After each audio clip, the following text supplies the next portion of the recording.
This month I was supposed to write a video and ended up cancelling it, but I did make a dice tray, so let's talk about that instead. I mentioned recently that I bought a load of tools, and this month I made my first thing with them, which ended up being a dice tray.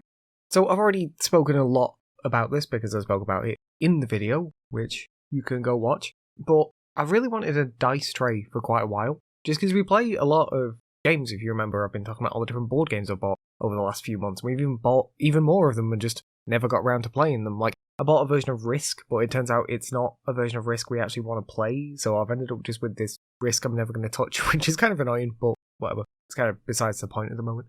But anyway, we bought a lot of games which use a lot of dice, and I've just been like rolling them on the table and they like fall off and get in the way or like knock pieces over when we roll them, and it's just, and especially with Warhammer where there's so many dice to roll, it's been getting kind of annoying doing that, and I just wanted a nice dice tray to roll them in, and I spent some time looking, and you can spend a lot of money and get a really nice wooden one, but I don't have the money to spend on it, or you can spend not very much money and get cheap little fold-up ones or weird plastic tray things that were just kind of hideous, and I just didn't like any of them. I've got all these tools now, so I was like, okay, I'll just make one. Sorry about that, it just randomly stopped recording. Luckily I didn't get very far until I noticed, but it just stopped recording for some reason. I mentioned in last month's podcast that I was decorating a room, and part of that decorating involved getting rid of a bed, and then replacing it with a new bed. Getting rid of the bed meant taking it apart and just throwing a lot of it away, but I ended up keeping quite a bit of it for use in projects. A lot of it was made out of just like chipboard and stuff. That's alright for like turning into shelves and stuff, but a lot of it's also like weird shapes, and it's not an old bed, but it's like a kid's bed, which doesn't inherently mean it's bad, but it does mean it's been around children, which means it's been pretty beat up already. And it got a bit more broken in the taking apart process because, like, I don't think I built this bed, but that means I wasn't totally sure how to take it apart. So there were some bits where I did more damage to it taking it apart than I would have liked to, but a lot of it was still salvageable, so I've kept some of it to like turn into shelves, like I mentioned earlier, stuff like that. But one of the parts that I kept was some bits of metal framing, and more importantly for this, a lot of bed slats. And the bed slats are just like some hardwood, I don't know what it is, but it's great for making boxes, so I wanted to make a box. And I thought it'd just be a really good chance to make a dice tray. I got all of those, and I got some of the like random offcuts of plywood and hardboard that I mentioned, and I decided to use all that to make a dice tray. I had like a really cool plan for having it be like a sort of like 3-tiered tray. The walls would have like 3 grooves cut into them. The top one would be for the lid, the middle one would be for the floor, and then the bottom one would also be for the lid, but it would be so that when you took the lid off you had somewhere to store it. But then I was also going to like carve a space into the lid when you'd removed it to store your dice in, so that it was like a nice little place to keep your dice before you rolled, and you'd like take them off and roll it. When it came to actually making it, I realised that the wood just wasn't thick enough to support that design. There's stuff I could do in the future to make it better, like I could stick a couple of the pieces of wood together to make them thicker, things like that, but for this being my first try and not being exactly confident in what I'm doing, I figured I'd keep it simple and just make a very simple box. I'm not going to talk a lot about the problems I faced while making it, because I go into those in detail in the video. There are some sections of the video where I talked about stuff for like way longer than I had footage to support, and especially because I didn't want the video to be ridiculously long. One of the main things I kind of glossed over a lot in the video was like using my safety equipment, which sounds really boring, but when I was making this stuff, I already had planned to use my safety equipment and stuff, and it was a good idea to do that, but I also like didn't realise how important it was to do it. I think the easiest one to understand is the hearing protection. The first time I turned the table saw on, I was like, this is really loud. And I wasn't wearing the hearing protection at the time, mostly because I expected a lot of the noise to come from cutting the wood. And it turns out most of the noise in the table saw is just the blade spinning. It's so loud. So from that point onwards, I just wore the hearing protection all the time when I was doing that. But when I was using the miter saw, I did all of my cuts with my hearing protection on, except one, just because I'd already put most of the things away. I thought I'd finished, put most of the stuff away, and then I was like, actually, I've got one more cut to make, and it'll only be a second. And I did it, and it was so loud. It just took me by surprise how loud it was. Like, when I had my hearing protection on, I thought it was loud, but I didn't think it was that bad. And then just doing one cut, and it was just like the quickest of cuts. Just that one cut with it, without my hearing protection on, was so loud. It just like really reinforced the point in using them.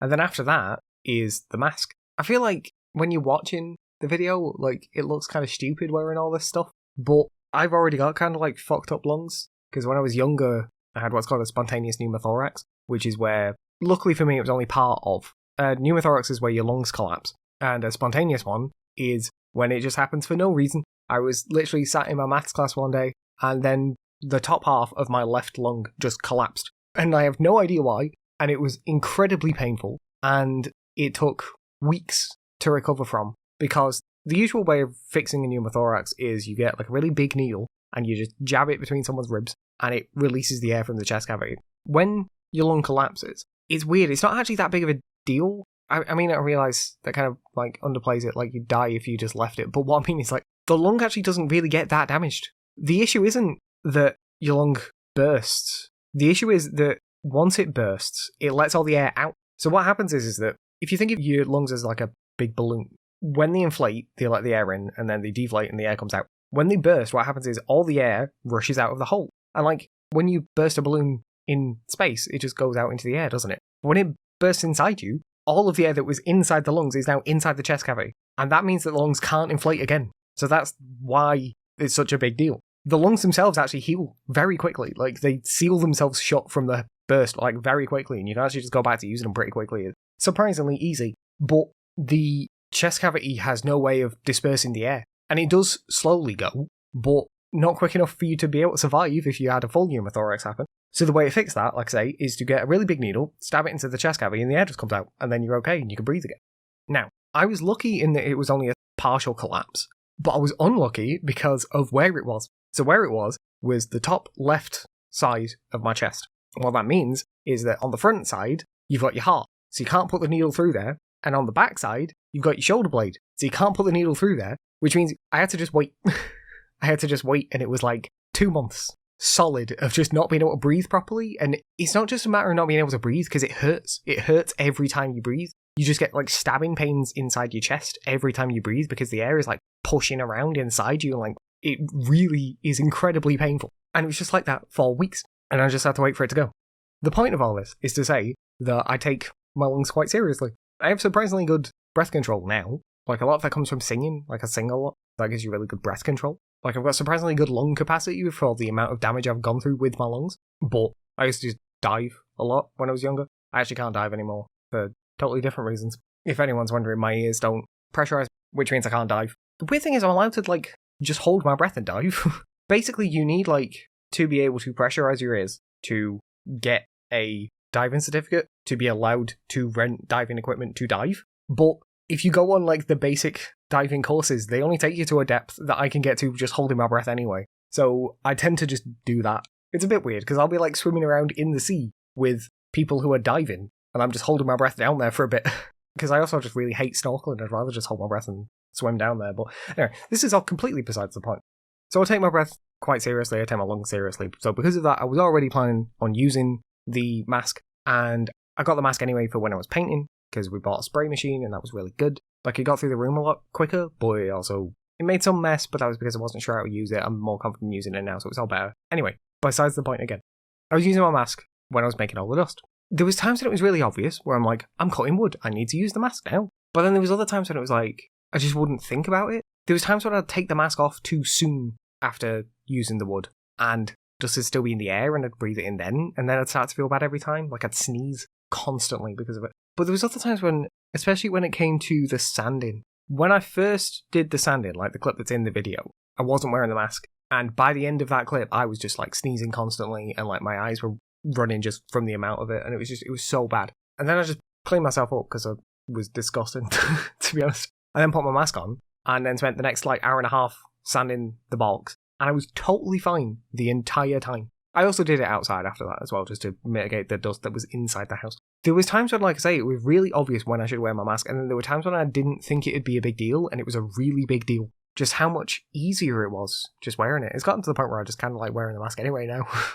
But yeah, like, the safety equipment ended up being like a way bigger deal than I expected it to be. And at the time, I didn't have any safety goggles, and I do now, but I really don't like them. One of the reasons why I don't like safety goggles is because I'm like literally blind without my glasses. So I can't take my glasses off, so it means I need to buy the like oversized ones. but a lot of the oversized ones are incredibly tight. They'll fit over my glasses, but they'll be really, like, short arms for some reason, which I don't get, and they're really tight, and it just hurts wearing them. It's kind of tight wearing the mask and the ear defenders as well, but then wearing those on top, as well as with a normal pair of glasses, and then with my hat that I wear because it keeps my hair out of my face while I'm doing my work, it's so much, and it is actually painful, so I need to look at better glasses still. But I was getting so much dust in my eyes. There was one part when I was doing the filing, where I filed one of the grooves, and it got a load of dust in it, so I blew it, and it just went straight back into my eye, and it was awful.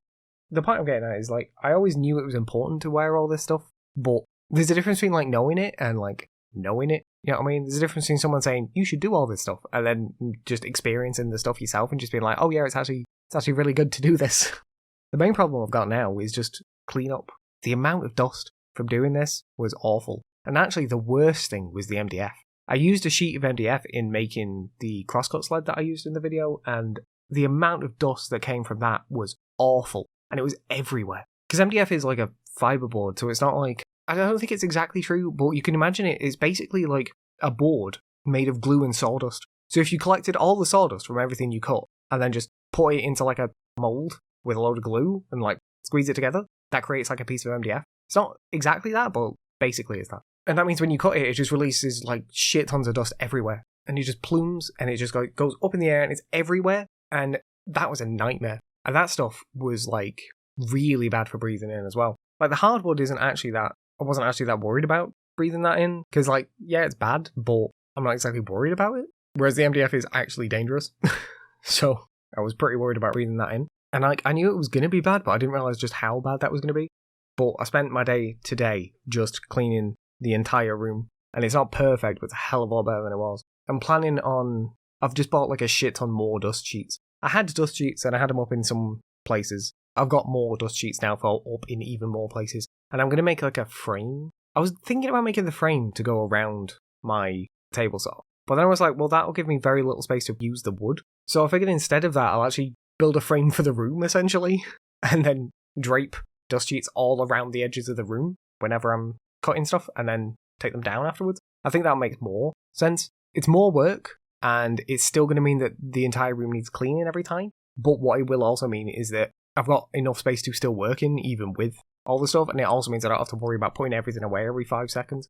I've really enjoyed doing this. I'm making another box soon, but that's not for a video, that's just a thing I've got to make. And then I've got a plan for another dice-related build, but I'm not sure if I want to do that for a video. I'd kind of like to, but at the same time, I don't know if it'd be enough to make a video out of it. Like, it's only a very small build, the thing I want to make next time, so I'm not sure if I'd get enough out of it to make a build video with. But at the same time, it'd also be really cool. Might just do it anyway. I'll think about it. I also keep having ideas for how I'd make this box even better, so I'm like tempted to just make another dice tray anyway. But then it gets to the point where it's like, I could just keep making dice trays because they're cool. But what am I going to do with all these dice trays I make? Like, I need one, maybe. And I'll probably just keep the one that I've made now just for like sentimental reasons anyway, because it's like the first box I've ever made. So, I don't know. There are some issues with this box that I didn't bring up in the video. Like, the dados that I cut for the lid and the base to slide in. The first cut wasn't wide enough, so I had to widen them. And the second cut I did was way too wide. Like, wide enough that it was like a legitimate problem. So that means that on the base, that ended up not being too big of a deal, because with the felt and everything, it ended up going in okay. So you can't really tell there, and especially because that's glued in forever anyway, so that's not really going to be a problem. But the more problem is the top one. With it being a lid that you like slide in, the angle you can slide it in at, there's like a lot of play in it, which means if you slide it in at the wrong angle, the lid like just sits strange. Not great because of that. There's also another problem where the box is just a little bit too thin, so a D20 and a D12 just don't quite fit with the lid closed. Every other dice I've got fits, but just a D20 and a D12 don't. They're just like a little bit too high. They actually will fit if you put the lid on perfectly, or if you put the dice at the exact correct angle. They have to be perfectly flat in the box, and then they'll fit. But if the D20 is like on an edge, rather than on a flat surface, it will not close. And then there's the gap, which is really annoying, and I've got a plan for how to fix that, but I'm not going to talk about that yet. But I really like it, but I'll keep having plans for how to make a better one. I don't know if I'd want to make another box, or if I'd want to just like do some stuff to try and make this one a bit better, or both. Probably both, in the end. I kind of like the idea of like making boxes and selling them, but I don't know not who would want one. I understand people would want dice trays, but I was talking to my wife about this. Like, if you just go off like minimum wage and the amount of time it took me to make this box. Now, granted, future boxes will take me less time because I already know how to do it. But if you were just going off how long it took me to make this box this time, it was like 6 to 10 hours. So if we took it at the max, it's 10 hours. And minimum wage in the UK right now is £10.42, so basically £10.50. So if we say £10.50 for 10 hours, that makes this box £105 for me to sell. And then that doesn't include like material cost and stuff. And like, granted, I got these ones free. But, you know, like if I was making enough of them that I'd be making them regularly, then I would need to start buying materials, so that would actually increase the cost. And then there'd also be stuff like the glue isn't free, so I have to buy the glue and like, not the tools, but I've got like a mat that I use for gluing on. That's going to get ruined after a bit, so I'm going to have to replace that. Like, that eventually costs. And then the tape, like tape costs every time. There's all that sort of stuff you've got to take into account. So even if we brought it down to like, if I could make one of these boxes in 5 hours, that is still like 60 quid a box. And I just feel like that's a lot. Like, maybe I'm wrong, but I feel like that's a lot, but at the same time, maybe it's just a lot for the quality that I'm giving. I feel like if I could get my box to a better quality, people might be willing to pay for it. I like the idea of it, but I also just don't know how feasible it is. There is basically no news on my game this month. I spent this month very distracted, honestly, because making this box took a lot longer than I wanted it to, and because of that, I didn't have the time to spend on the game, which I wanted to. At the same time, I wasn't really planning on doing very much in the game this month. I was planning on just doing some like background work anyway, so it didn't affect anything too much. It just means that there's not a particularly interesting update to give. I did a lot of forms. That was pretty much it. Honestly, it was just forms. It was just forms. So next month will be a more interesting update. Next month is when I'm planning to put everything that I've made in the last few months into the game, along with some other more mechanical changes. And hopefully people like it. It would be nice. Hopefully people buy the game because it's Halloween. It would be nice if at some point I saw some money from this game. But yeah, this month was pretty light on anything, but that'll get better next month. As for the channel, main channel, nothing's really going to be different. Just going to keep making videos once a month. It seems to be doing a little bit better. Still not great, but a little bit better. Gameplay channel, Monster Hunter's carrying on. My half hours are carrying on. Final Fantasy's carrying on. I'm getting really annoyed at doing Blue Mage stuff. I really don't like the Masked Carnival, and the fact that every single section of Blue Mage ends with doing the Masked Carnival is really annoying, but whatever. What I've been doing with that is I've been doing 1 week where I do all the quests, and then 1 week where I just spend all of my time banging my head against the Masked Carnival until I get through it, and then repeating every time. I've only got 4 more weeks of that left though. That actually includes this week when I'm recording this. By November, I will be done with that, but that doesn't matter actually, does it? Because patch 6.5 comes out in October. We've got at least enough content to do us until November-ish. After that, we'll see. There's still quite a lot of stuff I haven't done, but the stuff I haven't done I like even less than I like doing Blue Mage. I have no idea what we're going to do then. I'm so looking forward to Dawn Trail. Like, I keep just watching the trailer over and over again, but it's so far away. Also, can they please just release the song?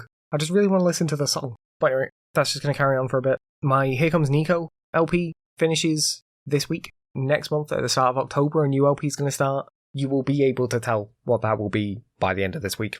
Since I moved to making 4K videos, some of my videos haven't looked that good. It's because this was just me being stupid. I increased the video resolution, but didn't increase the bitrate. So I was trying to fit more data in the same size, and it looked bad because of it. I have fixed that now. My videos look nicer now. That's also why one of my Here Comes Nico videos looks really, really good. But that was because I used a totally different way of handling the encoding, which looks great, but made the file 32 gigabytes, which is not a good idea. It's way too big. But now I've just increased the bitrate to a place where it looks good, and my videos look a lot nicer now, so we're okay. I was like messing around with the Here Comes Nico LP doing that. I feel like I shouldn't have. I feel bad for messing with an entire LP just for the sake of getting some settings right, but it was worth it in the end.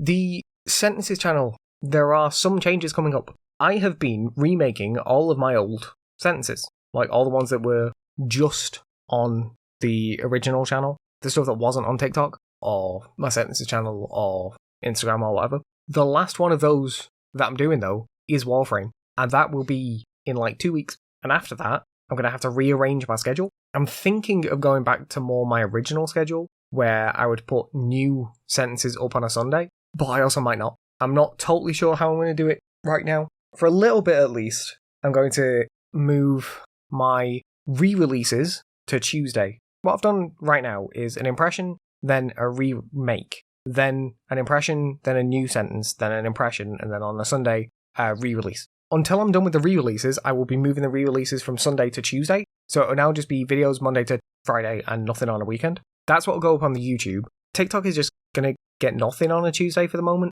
which isn't great, but I don't know what else to do. Instagram will still get things on the weekend. That's where they'll be getting my old impressions videos that haven't gone up there yet, and then eventually those will finish as well in a month or two. So then those will stop, and then it'll be just videos on the weekdays, and I'll have to work something out. I might start doing something new. I've got ideas what I'd like to do, but I don't really know. Almost every review is for a game that you have seen me play on the channels, but before I started making videos, I still finished games. So I've still got a load of games that I've played that I could do a review for. I might go back and start doing those. I thought about doing this a really long time ago, but I didn't. Now maybe I will. I could do films. I just have to watch a film every week. It isn't the most strenuous work, but films don't get me as much as games. I just don't care as much. But anyway, there are some changes coming up to my sentence videos. By the end of next month, I'll have a clearer idea what that'll be, but right now I'm not totally sure. I just wanted to say things are definitely changing. Streams are going to carry on as they are. Podcast carries on as it is. I don't have any other channels than that, do I? So, yeah, I think that's about it. Special thanks to all of my patrons. You can join them over at patreon.com/Holden Gatsby, and for $1 a month you'll get to see what I'm working on early and get exclusive roles in my Discord along with other rewards I might think of. You can also just follow me there if you want to for free, as it's probably the best place to see all of my content as soon as it's available. There's links to the Patreon along with my Discord, Instagram, TikTok, Twitter, Twitch, and all the other podcast platforms in the description for this episode. Finally, don't forget you can email me using podencastby@gmail.com if you've got anything you want to say. Thanks for sticking around. Bye. Special thanks to my patrons, Justin Wood, Hobbs, and Koopy Vegeta. You can join my patrons at patreon.com/Holden Gatsby, check out my TikTok and Twitter @Holden Gatsby, and follow me on Twitch at twitch.tv/Holden Gatsby. Don't forget to subscribe to all of my channels. If you want more, you can watch my last video now, but if not, then thanks for sticking around. Bye.